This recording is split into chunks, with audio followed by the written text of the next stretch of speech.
Rahayu Sagung Dumadi. Masih bersama kami di channel Babat Nusantara. Pada kesempatan kali ini akan melanjutkan cerita Krisnogo Sosro Sabu Inten bagian ke-32. Memang Wirosobo benar-benar memiliki tenaga raksasa. Ayunan kapak yang dilambari kemarahan itu menimbulkan suara berdesing yang hebat sekali, sehingga seolah-olah bunyi sangkakala yang memberi pertanda bahwa Dewa Maut akan melakukan kewajibannya. Tetapi Maisa Jenar telah siap pula. Memang ia menunggu-nunggu saat yang demikian itu. Saat kemarahan Wirosobo mencapai puncaknya, maka ketika kapak itu dengan cepatnya mengarah ke kepalanya, ia pun segera meloncat selangkah ke samping, sehingga kapak itu tidak mengenai sasarannya. Demikian kerasnya Wirosobo menghantamkan senjatanya, maka ketika kapak itu tak mengenal Maisa Jenar, terhantamlah batu hitam yang semula dipakai sebagai tempat duduknya. Dan ternyatalah betapa besar kekuatan Wirosobo. Dalam benturan itu berderailah bunga-bunga api, serta bertebaranlah pecahan-pecahan yang dilemparkan dari luka batu hitam itu, yang ditimbulkan karena hantaman kapak Wirosobo. Meskipun batu itu sangat keras, melihat luka di atas batu hitam itu, Maisa Jenar memuji di dalam hatinya. Tetapi sementara itu, sampailah ia ke puncak permainannya. Ia ingin menaklukkan ketinggian hati seruling gading dengan sebuah pertunjukan yang tidak kalah seramnya. Dalam waktu yang sekejap itu, segera ia mengatur jalan pernafasannya, memusatkan perhatian serta kekuatannya di sisi telapak tangan kanannya. Segera disilangkannya tangan kirinya di muka dada. Salah satu kakinya diangkat ke depan serta tangan kanannya diangkat tinggi-tinggi. Sejenak kemudian dengan garangnya ia meloncat ke depan batu itu, dan sebelum Wirosobo menarik kapaknya, segera Maisa Jenar menyusul menghantam batu hitam itu dengan tangannya yang dilambari dengan ilmu Sosro Birowo. Alangkah dahsyatnya akibatnya, batu hitam yang sedemikian kerasnya yang terluka tak sampai sejengkal oleh pukulan kapak Wirosobo dengan tenaga raksasanya pada saat itu. Dengan bunyi yang mengejutkan, pecah berserakan karena sisi telapak tangan Maisa Jenar. Wirosobo terkejut bukan alang kepalang, sampai tanpa disengaja ia meloncat surut serta kapaknya terlepas dari tangannya. Tubuhnya menggigil serta jantungnya berdegupan tanpa dapat dikuasainya. Sampai beberapa saat ia berdiri termangu seperti kehilangan kesadaran dan tak mengerti apa yang harus dilakukannya, karena ia telah melihat suatu kejadian yang sama sekali tak dapat dibayangkan sebelumnya. Demikianlah sampai beberapa saat Wirosobo berdiri kaku, sampai tiba-tiba terasa pundaknya ditepuk orang. Dengan geragapan ia memandang kepada orang itu, yang tidak lain adalah Maisa Jenar, yang membangunkan sambil berkata, "Tenangkanlah hatimu Wirosobo, itu tadi hanyalah suatu permainan yang jelek." Wirosobo masih belum memiliki seluruh kesadarannya, sehingga ia tidak dapat menjawab kata-kata Maisa Jenar, kecuali memandangnya saja dengan pandangan yang berputar-putar kebingungan. Sampai kembali Maisa Jenar berkata sambil menuntunnya duduk di atas sebuah gundukan tanah, "Wirosobo, lupakanlah semua yang terjadi. Marilah kita bercakap-cakap. Sebagai sahabat yang telah beberapa hari tidak ketemu, bukankah kau dapat banyak bercerita tentang Ki Asem Gede, Kakang Dalang Mantingan, Kakang Demang Penanggalan, serta sahabat-sahabatnya yang lain di Pucangan dan Prambanan. Sesudah itu, aku juga banyak sekali mempunyai cerita yang barangkali menarik. Seperti anak-anak yang dibimbing ibunya, Wirosobo sama sekali tak menolak. Ia menurut saja kemana Maesa Jenar menuntunnya. Serta seperti orang bermimpi pula, ia duduk di samping Maesa Jenar. Ketika sampai beberapa saat, Wirosobo masih berdiam diri. Kembali Maesa Jenar bertanya, "Wirosobo, siapakah yang memberitahukan kepadamu serta Ki Asem Gede bahwa aku berada di sini?" Kini lamat-lamat Wirosobo telah dapat mendengar pertanyaan-pertanyaan Maesa Jenar serta telah dapat mengerti. Tetapi meskipun demikian, ia masih belum juga dapat menjawab, sebab ia baru mengumpulkan kembali ingatan-ingatan atas kejadian-kejadian yang baru saja berlalu. Wirosobo adalah seorang tinggi hati yang dalam perbendaharaan pengalamannya selalu dipenuhi dengan kejadian-kejadian dahsyat di masa mudanya, serta keunggulan kekuatan atas hampir terhadap semua lawan-lawannya, sampai ia dipisahkan dari cara hidupnya itu oleh racun-racun yang melumpuhkan simpul-simpul saraf kakinya. Tetapi meskipun dalam keadaan lumpuh, masih saja ia merasa keperkasaannya tidak berkurang. Sehingga suatu ketika sampailah saatnya kakinya dapat sembuh kembali. Dengan demikian, ia semakin merasa dirinya akan dapat mengulangi peristiwa kemenangan demi kemenangan yang pernah dicapainya. Apalagi pada saat itu, ia menghadapi suatu peristiwa yang menurut pendapatnya adalah suatu hinaan bagi sifat kejantanannya. Kehadiran Maesa Jenar yang telah membebaskan istrinya dari tangan Samparan diterimanya dengan pengertian yang salah. Ketika seseorang bernama Sagotro datang kepada mertua Wirosobo dan mengabarkan bahwa Maesa Jenar berada di daerah Pliridan, maka maksud Wirosobo untuk membuat perhitungan tak dapat dikengkang lagi. Meskipun kakinya baru saja sembuh dan belum pulih kembali seperti sedia kala, tetapi tiba-tiba ketika ia telah dapat bertemu dengan orang yang dicarinya itu, disaksikannya suatu peristiwa yang bermimpi pun belum pernah diangankannya. Hanya dengan telapak tangan saja, batu hitam sebesar itu dapat dihantam hancur. Bagaimanakah jadinya kalau yang dikenai sisi telapak tangan itu kepalanya? Menghadapi peristiwa itu, rontoklah sifat tinggi hatinya. Mendadak tanpa menjawab pertanyaan Maesa Jenar, Wirosobo berdiri serta membungkuk hormat. "Siapakah sebenarnya Tuan yang telah membingungkan perasaanku?" Sambil tersenyum, Maesa Jenar menunduk hormat pula, lalu menjawab, "Sebagaimana kau ketahui, aku adalah Maesa Jenar." Wirosobo mengangguk-anggukkan kepalanya, tetapi tampaklah bahwa ia sama sekali tidak puas dengan jawaban itu. Sebab orang yang dapat berbuat demikian pastilah orang yang sudah punya nama. Karena itu, aku memberanikan diri untuk mendesak Tuan. Tetapi barangkali Tuan mempunyai sebuah gelar lain yang dapat memperkenalkan diri Tuan. Maesa Jenar ragu sejenak. Adakah untungnya kalau disebutkannya gelar keprajuritannya? Tetapi kemudian ia berpikir barangkali dengan demikian ia dapat mengurangi kepahitan yang baru saja dialami oleh Wirosobo. Sebagai seorang yang tinggi hati, pastilah Wirosobo akan menderita batin untuk seterusnya kalau ia sampai dapat dikalahkan oleh orang yang tak bernama. Karena itu jawabannya, "Wirosobo, ketahuilah bahwa sebenarnya akulah yang bernama Ronggotoh Jaya." Mendengar nama itu, membersitlah warna merah di wajah Wirosobo serta jantungnya berdegup keras. Pantaslah kalau yang dapat berbuat sedemikian dahsyatnya itu adalah orang yang bergelar Ronggotoh Jaya. Karena itu, kembali ia membungkuk hormat.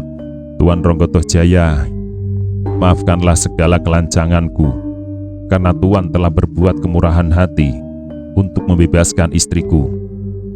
Maka berdosalah aku yang telah berani menuduhkan hal yang sama sekali tidak wajar kepada Tuan. Karena itu, aku serahkan diriku kepada Tuan untuk menerima hukuman apapun yang Tuan kehendaki," kata Wirosobo dengan suara yang berat penuh penyesalan. Kembali Maisa Jenar tersenyum. "Wirosobo, tidaklah ada hukuman yang pantas aku berikan kepadamu. Sebab wajarlah kalau seseorang dalam perjalanan hidupnya suatu kali mengalami keterlanjuran. Hanya pengalaman yang demikian itulah yang dapat menjadi peringatan bahwa untuk selanjutnya kita harus lebih berhati-hati dalam tiap-tiap tindakan kita. Tetapi selain dari itu semua, tadi kau katakan bahwa kau mendapat suatu titipan dari seseorang. Apakah itu?" kata Maisa Jenar. Wirosobo menjadi seperti tersadar, lalu ia menjawab, "Tuan, aku mendapat titipan dari mertuaku, Ki Asem Gede. Sebuah bumbung kecil yang aku tidak tahu isinya." Sudah berkata demikian, segera Wirosobo mengambil bumbung dari kantong ikat pinggangnya dan diserahkan kepada Maisa Jenar. Segera bumbung itu pun diterima Maisa Jenar, serta ketika dilihat isinya, betul bahwa yang di dalamnya adalah biji bisa ular yang telah dipinjamkan kepada Ki Asem Gede.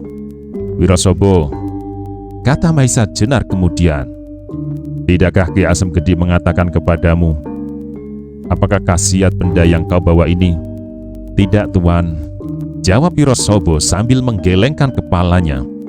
"Ketahuilah, benda ini adalah biji ular yang sangat keras yang dapat dipergunakan sebagai obat pemusnah bisa atau racun yang lain.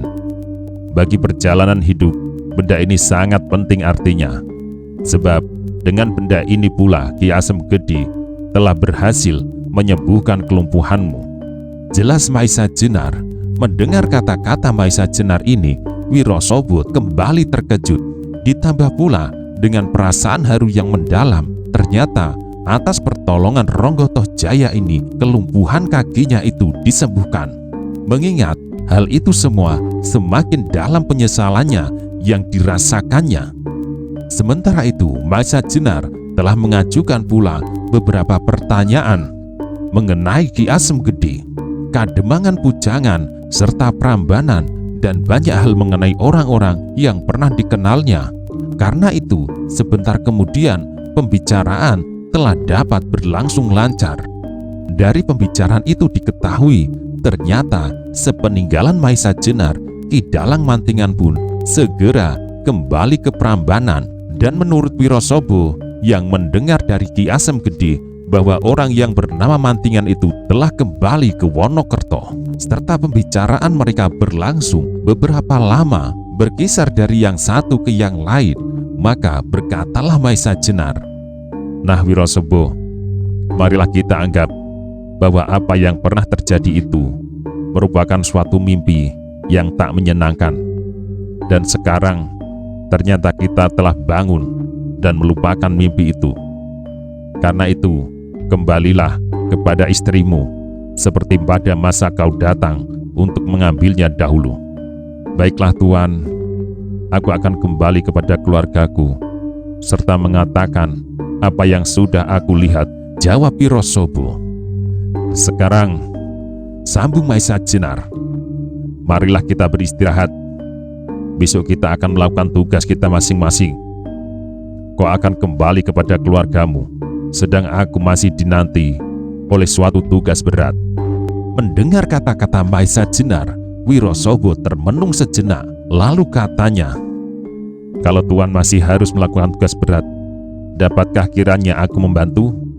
Maisa Jenar menggelengkan kepalanya. "Wirosobo, bagaimanapun beratnya, tetapi aku tak dapat membagi pekerjaan itu dengan orang lain. Karena itu, dengan menyesal, aku tak dapat menerima tawaranmu." Wirosobo menjadi terdiam. Tugas apakah yang sedang dihadapi Maisa Jenar? Tetapi karena Maisa Jenar sendiri telah menyatakan keberatan atas tawarannya, maka ia pun tidak berani lagi mendesak. Sejenak kemudian, Maisa Jenar telah berdiri sambil melangkah. Ia berkata, "Selamat malam Wirosobo, beristirahatlah. Kalau kau mau, tidurlah di dalam gua bersamaku. Besok kita menuai jagung, dan sesudah itu kita berangkat dengan tujuan masing-masing." Segera Wirosobo pun berdiri serta berjalan mengikuti Maisa Jenar masuk ke dalam gua untuk bersama-sama beristirahat sebelum esok paginya mereka masing-masing akan menempuh perjalanan yang cukup berat. Bagi Maisa Jenar adalah sebaik-baiknya segera ia meninggalkan tempat itu, sebab apabila Wadas Gunung beserta kawan-kawannya telah sampai dapat mencapai sarangnya sebelum ia meninggalkan tempat itu, mungkin untuk selama-lamanya ia tidak akan dapat pergi. Karena tidak mustahil kalau Pasingsingan sendiri akan melakukan pembalasan. Ketika ayam hutan pada fajar pagi harinya mulai berkokok, Maisa Jenar pun segera bangun. Wirosobo bangun pula. Sejenak kemudian, ketika sudah mulai terang, keduanya berkemas. Tetapi sebelum mereka pergi, Maisa Jenar bersama Wirosobo memenuhi pesanan Ki Ageng Pandan Alas untuk menuai jagung di belakang Bukit Kapur serta menyimpannya di dalam gua. Mungkin pada suatu saat Ki Ageng Pandan Alas akan kembali lagi ke gua itu, atau salah satu dari mereka pada suatu kali akan mengunjungi tempat itu. Ketika semuanya sudah selesai, maka yang pertama-tama siap untuk berangkat adalah Wirosobo. Atas permintaan Maisa Jenar, Wirosobo membawa bekal beberapa otong jagung. Sesudah sekali lagi Wirosobo meminta maaf serta menyatakan terima kasihnya, maka segera pun ia berangkat ke timur, kembali kepada keluarganya dengan perasaan yang seolah-olah baru sama sekali. Sepeninggalan Wirosobo, segera Maisa Jenar pun ingat akan tugasnya. Maka tanpa disengaja ia berdiri di atas sebuah gundukan tanah sambil memandang ke arah barat, ke arah hutan mentau yang pekat oleh pepohonan liar, dari yang paling kecil sampai yang paling besar, pohon-pohon raksasa serta pohon-pohon yang membelit. Meskipun masih agak jauh, tetapi lamat-lamat hutan yang liar itu telah tampak sebagai suatu tabir yang di belakangnya tersembunyi banyak sekali rahasia dan bahaya. Maisa Jenar menarik nafas dalam-dalam. Ia sama sekali tidak pernah takut untuk menghadapi bahaya yang bagaimanapun besarnya. Tetapi sebagai seorang prajurit, ia bisa memperhitungkan tindakan-tindakannya. Apa yang harus diusahakannya sekarang adalah membebaskan Krisnogo Sosro dan Sabu Inten dari tangan Simarodra. Sebelum itu berhasil, harus dihindari kemungkinan-kemungkinan yang akan menggagalkan usahanya. Bahaya yang paling besar yang dihadapinya apabila ia menempuh hutan itu adalah kemungkinan bertemu dengan Pasingsingan. Sebab bila ia bertemu dengan orang itu, pastilah ia tidak akan dapat melepaskan diri. Bahkan tidak mungkin baginya untuk dapat bertahan menghadapi tokoh yang terkenal itu. Karena itu, timbul pikiran dalam diri Maisa Jenar untuk menempuh jalan lain. Ia bisa pula mengambil jalan utara lewat hutan Turi di kaki Gunung Merapi. Lalu sesudah itu akan dilaluinya lapangan batu-batu yang luas. Konon daerah ini pernah dilanda banjir batu yang dimuntahkan dari Gunung Merapi, sehingga merupakan daerah yang sama sekali tak dapat ditumbuhi pepohonan. Karena itu, daerah ini biasa disebut ngentak-entak. Dari sana akan sampailah perjalanan itu ke daerah hutan di lembah antara Gunung Merapi dan Merbabu. Dan apabila ia mendaki sedikit lambung Gunung Merbabu itu, akan sampailah ia di daerah Parangrantunan. Daerah sana itu harus turun dan berjalan ke barat agak ke selatan. Meskipun perjalanannya melewati daerah ini pun harus menerobos rimba-rimba yang tak kalah dahsyatnya dari alas Mentawai. Tetapi kemungkinan untuk bertemu dengan Pasingsingan adalah tipis sekali. Setelah mempertimbangkan masa-masa, akhirnya Maisa Jenar mengambil keputusan untuk mengambil jalan utara. Meskipun daerahnya agak lebih sulit, kecuali hutan-hutan yang cukup lebat juga harus didaki tebing-tebing yang curam, serta harus dituruni lembah-lembah yang terjal. Setelah tetap hatinya, maka dengan berbekal beberapa otong jagung, Maisa Jenar segera berangkat, tidak ke barat tetapi ke utara, untuk menghindari kemungkinan rintangan-rintangan yang akan dapat menggagalkan usahanya. Saat itu matahari telah cukup tinggi, sinarnya telah terasa hangat mengenai tubuh. Tetapi meskipun demikian, burung liar masih bersiul rame, seolah-olah mengatakan ucapan selamat jalan kepada Maisa Jenar yang sedang memulai kembali perjalanannya untuk menemukan pusaka yang lenyap dari perbendaharaan Keraton Demak. Namun demikian, pikirannya masih saja terganggu oleh kata-kata samparan bahwa yang sedang diperebutkan oleh golongan hitam itu adalah keturunannya saja dari Keris Nogososro dan Sabu Inten. Jadi bukan keris aslinya. Kalau demikian, bila si Marodra benar-benar menyimpan keris itu adalah hanya keturunannya saja, ataukah aslinya seperti yang digambarkan oleh Ki Ageng Pandan Alas? Dua tokoh ternama ternyata mempunyai pendapat yang berbeda tentang keris Nogososro dan Sabu Inten. Pasingsingan menganggap bahwa yang ada di luar keraton itu adalah keturunannya saja, sehingga ia menyuruh Lowo Ijo untuk mencari pusaka aslinya. Menilik hal tersebut, ternyata Pasingsingan tidak mengetahui bahwa pusaka aslinya itu sedang lenyap dari perbendaharaan Keraton Demak. Demikianlah, dengan beberapa pemikiran dan persoalan, Maisa Jenar berjalan dengan cepatnya dengan satu harapan untuk dapat segera sampai ke tempat tujuannya. Menurut perhitungannya, apabila tidak ada suatu halangan, ia akan sampai ke tujuan kira-kira 5 hari 4 malam. Tidak banyak hal-hal yang dialami Maisa Jenar dalam perjalanannya, kecuali kesulitan-kesulitan melawan alam. Tetapi itu pun satu demi satu dapat diatasinya. Dan hal-hal yang demikian bagi Maisa Jenar bukanlah merupakan rintangan dibandingkan dengan orang bernama Pasingsingan. Apabila malam tiba, Maisa Jenar selalu mencari tempat untuk tidur di atas cabang-cabang pohon untuk menghindari gangguan-gangguan binatang buas. Sedang di siang hari, ia berjalan sejenak. Ia berjalan sejak matahari terbit sampai matahari terbenam. Maka pada hari ketiga, Maisa Jenar telah dapat meninggalkan daerah-daerah hutan di lereng Gunung Merbabu untuk segera sampai ke Pangrantunan. Tetapi demikian, ia sampai ke daerah persawahan Pangrantunan. Hatinya segera dikejutkan oleh sebuah panji-panji yang terpancang dengan megahnya bergambar harimau hitam yang sedang mengaung hebat. Harimau hitam itu digambar di atas dasar merah darah pada kain yang dianyam dari serat kulit kayu yang dikemplong halus.